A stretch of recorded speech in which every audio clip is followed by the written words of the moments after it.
ನಮಸ್ತೆ ಮಾ.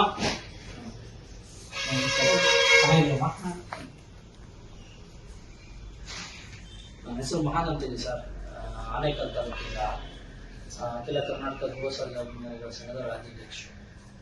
ಸೊ ಇತ್ತೀಚೆಗೆ ಏನು ಈ ಘಟನೆ ನಡೆದಿತ್ತು ಅದನ್ನೆಲ್ಲ ನೋಡಿ ತುಂಬಾ ಅಂದ್ರೆ ತುಂಬಾ ಬೇಜಾರು ಸರ್.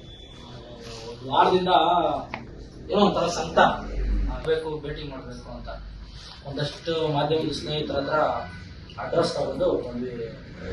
ನೆನ್ನೆನೆ ಬರ್ಬೇಕಾಗಿತ್ತು, ಇವೆಲ್ಲ ಹೊರಗಡೆ ಹೋಗಿದ್ದಾರೆ ಅಂತಂದ್ರು. ಸರಿ ಅಂತೇಳಿ ಇವತ್ತು ಒಂದಷ್ಟು ಜನ ನಮ್ಮ ಯುವಕರ ಹತ್ರ ಎಲ್ಲ ಮಾತಾಡಿ ಬೌದ್ಧರ್ ಫಿಲಮ್ ರಿಲೀಸ್ ಆಗಿತ್ತು ಆಲ್ ಓವರ್ ಕರ್ನಾಟಕ. ಈ ವಿಚಾರ ಆದ್ಮೇಲೆ ಫಿಲಂ ಬೇಕಾದ್ರೆ ಇನ್ನೂ ಒಂದು 20 ವರ್ಷಕ್ಕೋ 25 ವರ್ಷಕ್ಕೋ ಮತ್ತೆ ರಿಲೀಸ್ ಮಾಡ್ಬೋದು, ಮತ್ತೆ ನಾವು ಅದನ್ನ ಸಂಭ್ರಮ ಮಾಡ್ಬೋದು. ಬಟ್ ರೇಣುಕಾ ಸ್ವಾಮಿ ಕುಟುಂಬಕ್ಕೆ ಹಿಂಗಾಗಿರೋದು ನೋಡಿ ಮನ್ಸಿಗೆ ತುಂಬಾ ಬೇಜಾರಾಗಿ ಸುಮ್ಮನೆ ಏನಕ್ಕೆ ಅದನ್ನೆಲ್ಲ ಮಾಡೋದು, ಬಂದಿಲ್ಲಿ ಹೋಗಿ ಮಾತಾಡ್ಸ್ಕೊಂಡ್ ಬರೋಣ ಅಂತೇಳಿ ನಮ್ಮ ಕೈಲಾಗಿ ಏನು ಸಹಾಯ ಮಾಡ್ಬಿಡೋಣ ಅಂತ ಬಂದ್ವಿ ಸರ್, ಅಷ್ಟೇ, ಏನಿಲ್ಲ.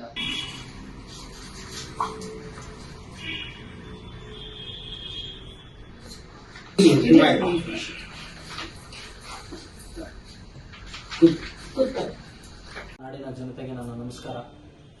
ಇವ್ರು ಯಾರು ಅಂತ ನಿಮ್ಗೆ ಗೊತ್ತಿರುತ್ತೆ. ರೇಣುಕಾ ಸ್ವಾಮಿ ಅವ್ರ ಕುಟುಂಬ. ಮೊದಲನೇದಾಗಿ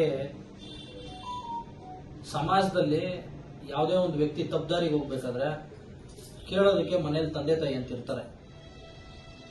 ಅದೇ ರೀತಿ ಸಮಾಜದಲ್ಲಿ ಏನಾದ್ರು ಕೆಟ್ಟದಾದಾಗ ಕೇಳೋದಕ್ಕೆ ಲಾಯರು, ಪೊಲೀಸು, ಅದೇ ರೀತಿ ಮಾಧ್ಯಮದವರು ಅಂತ ಇರ್ತಾರೆ. ಮೊದಲನೇದಾಗಿ ಈ ಒಂದು 3 ರಂಗಕ್ಕೂ ನಾವು ಧನ್ಯವಾದಗಳನ್ನು ಹೇಳೋದಕ್ಕೆ ಇಷ್ಟಪಡ್ತೀನಿ. ಯಾಕಪ್ಪ ಅಂತ ಹೇಳಿದ್ರೆ ಇವತ್ತು ಆರೋಪಿಗಳು ಯಾವ ತರ ಪ್ರಭಾವಿಗಳು ಅಂತ ನಿಮ್ಮೆಲ್ರಿಗೂ ಗೊತ್ತು. ಇವತ್ತು ರಾಜ್ಯದಾದ್ಯಂತ ಬೌದ್ಧರ್ ಸಿನಿಮಾ ರಿಲೀಸ್ ಆಗಿತ್ತು. ಈ ಒಂದು ಬೌದ್ಧರ್ ಸಿನಿಮಾ ರಿಲೀಸ್ ಏನಾಗಿದೆ ಅದನ್ನ ಸಂಭ್ರಮಿಸೋದು ಬೇಡ. ರೇಣುಕಾ ಸ್ವಾಮಿಯ ಕುಟುಂಬಕ್ಕೆ ನೆರವಾಗಬೇಕು ಅಂತೇಳಿ ಆ ಸಿನಿಮಾಗೆ ಖರ್ಚು ಮಾಡಬೇಕು ಅನ್ಕೊಂಡಿದ್ದಂತ ಹಣವನ್ನ ರೇಣುಕಾ ಸ್ವಾಮಿ ಕುಟುಂಬಕ್ಕೆ ನಮ್ಮ ಜವಾಬ್ದಾರಿ ಅಂತೇಳಿ ಬಂದು ಅವ್ರನ್ನ ಮಾತಾಡಿ ಅವ್ರಿಗೆ ಧೈರ್ಯ ತುಂಬಿ ಅವ್ರಿಗೆ ಸಾಂತ್ವನವನ್ನ ಮಾಡಿ, ಅವ್ರು ಆಕ್ಚುಲಿ ಧನ ಸಹಾಯ ಬೇಕಾಗಿಲ್ಲ, ಅವ್ರಿಗೆ ನ್ಯಾಯ ಸಿಕ್ಕಿದ್ರೆ ಸಾಕು ಅಂತ ಹೇಳ್ತಾ ಇದ್ದಾರೆ. ನಾವು ಕೊಟ್ಟರು ಅವರು ಬೇಡ ಅಂತ ಹೇಳ್ತಾ ಇದ್ದಾರೆ. ಬಲವಂತವಾಗಿ ನಾವೇ ಬಂದು ಅವ್ರಿಗೆ ಅವ್ರ ಆರೋಗ್ಯವನ್ನು ನೋಡಿಕೊಂಡು ಆ ಹೆಣ್ಮಗಳಿಗೆ ಒಂದು ಧೈರ್ಯ ಮತ್ತು ಶಕ್ತಿಯನ್ನು ತುಂಬುವಂತ ಕೆಲಸ ಮಾಡಿ ನಮ್ಮ ಕೈಲಾದಂತಹ ಸಹಾಯನ ನಾವು ಮಾಡಲಿಕ್ಕೆ ಬಂದಿದ್ವಿ. ದಯಮಾಡಿ ಈ ಒಂದು ವಿಚಾರಕ್ಕೆ ಯಾವುದೇ ಒಂದು ಸ್ವಾರ್ಥ ಅನ್ನೋದನ್ನೆಲ್ಲ ಪಕ್ಕಕ್ಕಿಟ್ಟು ನಿಷ್ಠೆಯಿಂದ ಕೆಲಸ ಮಾಡಿದಂತ ಪೊಲೀಸ್ ಅಧಿಕಾರಿಗಳಿಗೆ ತುಂಬ ಹೃದಯದ ಧನ್ಯವಾದಗಳು. ಇವತ್ತು ರಾಜ್ಯದಾದ್ಯಂತ ಅಖಂಡ ಕರ್ನಾಟಕದಲ್ಲಿ ಎಲ್ಲಾ ಭಾಗದಲ್ಲೂ ಸಹ ಧ್ರುವಣ್ಣ ಅಭಿಮಾನಿಗಳು ಎಲ್ಲಾ ಜಿಲ್ಲೆಯಲ್ಲೂ ಎಲ್ಲಾ ತಾಲೂಕುಗಳಲ್ಲಿದ್ದಾರೆ. ಎಲ್ಲಾ ಅಭಿಮಾನಿಗಳಿಗೆ ಈ ವಿಡಿಯೋ ಮುಖಾಂತರ ನಾನು ಕೇಳೋದಿಷ್ಟೇ, ಪರ ವಿರೋಧ ಅನ್ನೋದನ್ನ ಪಕ್ಕಕ್ಕಿಟ್ಟು ಇವತ್ತು ರೇಣುಕಾ ಸ್ವಾಮಿಯ ಕುಟುಂಬ ಇವತ್ತು ಕಷ್ಟದಲ್ಲಿದೆ. ಆ ಒಂದು ಕುಟುಂಬಕ್ಕೆ ಎಲ್ಲರೂ ನೆರವಾಗಬೇಕು, ನಿಮ್ಮ ಕೈಲಾದಂತ ಸಹಾಯನ ನೀವು ಮಾಡಬೇಕು. ಇವತ್ತು ಅವ್ರನ್ನ ಬಿಡಿಸ್ಕೊಂಡ್ ಬರೋದಕ್ಕೆ ಪೊಲೀಸರುಗಳಿದ್ದಾರೆ, ಬೇರೆ ಬೇರೆಯವರು ಅವರಿಗೆ ಹಣಕಾಸು ವಿಚಾರದಲ್ಲಿ ಬಲಿಷ್ಠವಾಗಿರೋರು ಇದ್ದಾರೆ. ಬಟ್ ಈ ಕುಟುಂಬಕ್ಕೆ ಯಾರು ನೆರವಾಗಿಲ್ಲ. ಅದಕ್ಕಾಗಿ ದಯವಿಟ್ಟು ತಾವೆಲ್ಲರೂ ಕೂಡ ಈ ಒಂದು ಒಳ್ಳೆಯ ವಿಚಾರಕ್ಕೆ ಕೈ ಜೋಡಿಸಬೇಕು. ಅದಾದ ಮೇಲೆ ಸರ್ಕಾರಕ್ಕೆ ಈ ಒಂದು ವ್ಯಾಪ್ತಿಗೆ ಬರುವಂತ MLAಗೆ ನಾನು ಮನವಿ ಮಾಡ್ಕೊಳ್ಳೋದು ಏನಂತಂದ್ರೆ, ಆ ಒಂದು ಹೆಣ್ಮಕ್ಳಿಗೆ ಯಾವ್ದಾದ್ರು ಒಂದು ಉದ್ಯೋಗ, ಜೀವನ ಕಟ್ಕೊಳ್ಳೋದಕ್ಕೆ ಒಂದು ಉದ್ಯೋಗವನ್ನು ಕೊಡಬೇಕು. ಆ ಹೊಟ್ಟೆಯಲ್ಲಿರೋ ಮಗುಗೆ ಒಂದು ಆಸರೆ ಆಗೋ ರೀತಿ ಯಾವ್ದಾದ್ರು ಒಂದು ಕೆಲಸವನ್ನ ಕೊಡಬೇಕು. ಏನಕ್ಕಪ್ಪ ಅಂತ ಹೇಳಿದ್ರೆ ಪುತ್ರ ಶೋಕಂ ನಿರಂತರಂ ಅಂತ ಹೇಳ್ತಾರೆ. ತಂದೆ ತಾಯಿಗಳಿಗೆ ವಯಸ್ಸಾಗಿದೆ, ಒಂದು ಸೊಸೆ ಇದ್ದಾರೆ, ಆ ಸೊಸೆ ಹೊಟ್ಟೆ ಒಳಗೆ ಒಂದು ಮಗು ಇದೆ. ದಯವಿಟ್ಟು ಆ ಒಂದು ಮಗುಗೆ ಹೆಲ್ಪ್ ಆಗಲಿ, ಅವ್ರ ಜೀವನ ರೂಪಿಸ್ಕೊಳ್ಳುವಂತ ಒಂದು ಇದಾಗಲಿ. ಅದಾದ್ಮೇಲೆ ಇನ್ನೊಂದು ವಿಚಾರ ಏನಪ್ಪಾ ಅಂತ ಹೇಳಿದ್ರೆ, ಇವತ್ತು ಕನ್ನಡ ಚಲನಚಿತ್ರರಂಗದಿಂದ ನಿರ್ಮಾಪಕ ಸಂಘದವರು ಬಂದಿದ್ರು. ಇವತ್ತು ಕಲಾವಿದರ ಸಂಘದವರು ಬರಬೇಕಾಗಿತ್ತು. ಯಾಕಂದ್ರೆ ಕಲಾವಿದರು ನಾವೆಲ್ಲ ಒಂದು ಕುಟುಂಬದವರು ಅಂತ ಹೇಳ್ತಾರೆ. ಕಲಾವಿದರು ನಾವೆಲ್ಲ ಒಂದು ಕುಟುಂಬದವರು ಅಂತ ಹೇಳ್ತಾರಲ್ವಾ. ಇವತ್ತು ಆ ಒಂದು ಕುಟುಂಬದ ವ್ಯಕ್ತಿಯಿಂದ ಈ ರೀತಿಯಾಗಿದೆ. ಕಲಾವಿದರ ಸಂಘದ ಸೆಕ್ರೆಟರಿ ಆದಂತವರು ರಾಕ್ಲೈನ್ ಅವರು ಇನ್ನ ಬಂದಿಲ್ಲ.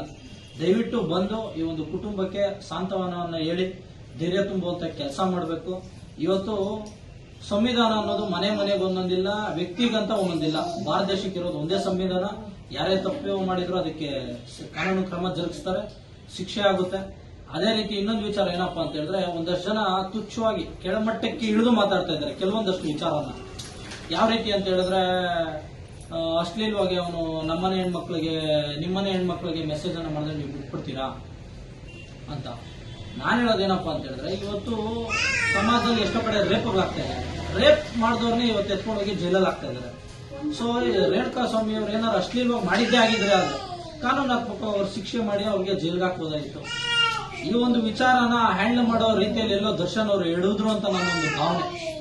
ಯಾಕಪ್ಪ ಅಂತ ಹೇಳಿದ್ರೆ ಅವ್ರು ಎಷ್ಟು ಪ್ರಭಾವಿಗಳು ಅಂತ ಹೇಳಿದ್ರೆ, ಈ ವ್ಯಾಪ್ತಿಗೆ ಬರುವಂತ ಯಾವ್ದಾದ್ರು ಸರ್ಕಲ್ ಇನ್ಸ್ಪೆಕ್ಟರ್ಗೋ ಇಲ್ಲ MLAಗೋ ಇಲ್ಲ SIಗೋ ಫೋನ್ ಮಾಡಿ ಈ ತರ ಒಂದು ವಿಚಾರ ಆಗಿದೆ ಅಂತ ಹೇಳಿ ರೇಣುಕಾ ಸ್ವಾಮಿ ಅವ್ರನ್ನ ಸ್ಟೇಷನ್ಗೆ ಕರೆದು ದರ್ಶನ್ ಅವರೇ ಒಂದೆರಡು 4 ಮಾತು ಬುದ್ಧಿ ಹೇಳಿ ಒಂದೆರಡು ಏಟು ಹೊಡೆದು ಅದಾದ್ಮೇಲೆ ಅವ್ರ ಮೇಲೆ ಒಂದು ಕೇಸನ್ನ ದಾಖಲು ಮಾಡಿ ಅವ್ರ ಅಕೌಂಟ್ ಅನ್ನ ಡಿಲೀಟ್ ಮಾಡಿ ಅವ್ರ ಬುದ್ಧಿ ಹೇಳಿ ಕಳಿಸಬಹುದಾಗಿತ್ತು.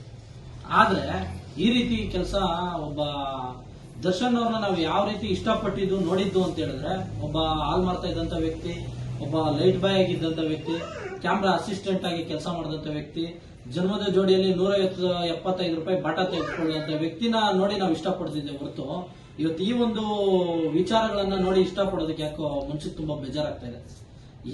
ಇವತ್ತು ದರ್ಶನ್ ಅವರು ಪಾಪ ವಿಜಯಲಕ್ಷ್ಮಿ ಅವ್ರಿಗೆ ಮೋಸ ಆಗಿದೆ. ಇವತ್ತು ಅವ್ರ ಕುಟುಂಬದವ್ರಿಗೆ, ಅವ್ರ ಅಭಿಮಾನಿಗಳಿಗೆ, ಅಸಂಖ್ಯಾತ ಅಭಿಮಾನಿಗಳು ಅವ್ರನ್ನೇನು ಯಾರು ಇಷ್ಟಪಡ್ತಾ ಇದ್ರು ಅವ್ರ ಮನ್ಸಿಗೂ ನೋವಾಗಿದೆ. ಅದೇ ರೀತಿ ಈ ಒಂದು ರೇಣುಕಾ ಸ್ವಾಮಿಯ ಕುಟುಂಬಕ್ಕೆ ದೇವರು ಅವ್ರಿಗೆ ಇನ್ನಷ್ಟು ಶಕ್ತಿ ಕೊಡ್ಲಿ. ಈ ನೋವನ್ನ ಯಾವುದೇ ವ್ಯಕ್ತಿಗಾಗ್ಲಿ ಒಂದು ಅವ್ರು ಇರೋವರೆಗೂ ಈ ನೋವನ್ನ ನೀಗಿಸ್ಕೊಳ್ಳೋದಕ್ಕಾಗಲ್ಲ. ಭಗವಂತ ಅವ್ರಿಗೆ ಹೆಚ್ಚು ಶಕ್ತಿ ಕೊಡ್ಲಿ, ಈ ವಿಚಾರಕ್ಕೆ ನ್ಯಾಯ ಸಿಗ್ಲಿ. ಇವತ್ತು ನಾನು ಇಲ್ಲಿ ಮಾತಾಡ್ತಾ ಇದ್ರು ಕೆಲವೊಂದಷ್ಟು ಜನ ಕಮೆಂಟ್ಗಳಲ್ಲಿ ಹಾಕ್ಬೋದು, ಅಶ್ಲೀಲವಾಗಿ ಹಾಕ್ಬೋದು, ಬೇರೆ ಬೇರೆ ತರ ಹಾಕ್ಬೋದು, ಇಲ್ಲ ಜೈ ಡಿ ಬಸ್ ಅಂತ ಹಾಕ್ಬೋದು. ಇವಾಗ ನಾನು ಹೇಳ್ತೀನಿ ಜೈ ಡಿ ಬಸ್ ಏನೀಗ. ಈಗ ಜೈ ಡಿ ಬಸ್ ಅಂತ ಹೇಳಿದ ತಕ್ಷಣ ರೇಣುಕಾ ಸ್ವಾಮಿ ಮತ್ತೆ ಬರಲ್ಲ, ಓದ್ಜೀವ ಬರಲ್ಲ. ಜೈ ಡಿ ಬಸ್ ಅಂತ ಹೇಳಿದ ತಕ್ಷಣ ಈ ಪಾಪ ಈ ತಂದೆ ತಾಯಿಗಳಿಗೆ ಮತ್ತೆ ಮಗ ಯಾರು ಸಿಗಲ್ಲ. ಜೈ ಡಿ ಬಸ್ ಅಂತ ಹೇಳಿದ ತಕ್ಷಣ ಇವಾಗ ಒಂದು ಹೆಣ್ಮಗಳಿಗೆ ಗಂಡ ಆಗಕ್ಕಾಗಲ್ಲ. ಜೈ ಡಿ ಬಸ್ ಅಂತ ಹೇಳಿದ ತಕ್ಷಣ ಪಾಪ ಹೊಟ್ಟೆಯಲ್ಲಿರೋ ಮಗುಗೆ ಇವತ್ತು ತಂದೆ ಆಗಕ್ಕಾಗಲ್ಲ. ದಯವಿಟ್ಟು ನಾನು ಹೇಳೋದಿಷ್ಟೇ, ಅಭಿಮಾನ ಯಾವ ರೀತಿ ಇರಬೇಕು ಅಂದ್ರೆ ತಾಯಿಯ ರೀತಿ ಇರಬೇಕು. ತಪ್ಪು ಮಾಡಿದಾಗ ತಿದ್ದಿ ಬುದ್ಧಿ ಹೇಳೋ ತರ ಇರಬೇಕು. ಅಭಿಮಾನ ಹೆಂಗಿರ್ಬೇಕಂದ್ರೆ ತಂದೆ ರೀತಿ ಇರಬೇಕು. ತಪ್ಪು ಮಾಡಿದಾಗ ಒಳಗೆ ಬುದ್ಧಿ ಹೇಳೋ ತರ ಇರಬೇಕು. ಇವತ್ತು ನಮ್ಮ ಬೇಳೆಯನ್ನ ಬೇಯಿಸ್ಕೊಳ್ಳೋದಕ್ಕೆ ನಾವು ಇಲ್ಲಿ ಬಂದಿಲ್ಲ. ನಿಸ್ವಾರ್ಥದಿಂದ ಒಂದು ಮನುಷ್ಯತ್ವದ ಒಂದು ವಿಚಾರ ಇಟ್ಕೊಂಡು ಆ ಒಂದು ದೃಷ್ಟಿಕೋನದಲ್ಲಿ ಬಂದು ಸಹಾಯ ಅನ್ನೋದಕ್ಕಿಂತ ಹೆಚ್ಚಾಗಿ ನಮ್ಮ ಜವಾಬ್ದಾರಿಯನ್ನು ಮಾಡಿದೀವಿ. ಈ ತಂದೆ ತಾಯಿಗಳಿಗೆ ಭಗವಂತ ಇನ್ನೂ ಶಕ್ತಿ ಕೊಡ್ಲಿ. ರೇಣುಕಾ ಸ್ವಾಮಿಯ ಆತ್ಮಕ್ಕೆ ಒಂದು ಶಾಂತಿ ಸಿಗಲಿ. ಜೈ ಧ್ರುವಣ್ಣ. ನ್ಯೂಸ್ ಫಸ್ಟ್ ನಿರ್ಭೀತಿಯಿಂದ ನಿಮ್ಮ ಪರವಾಗಿ.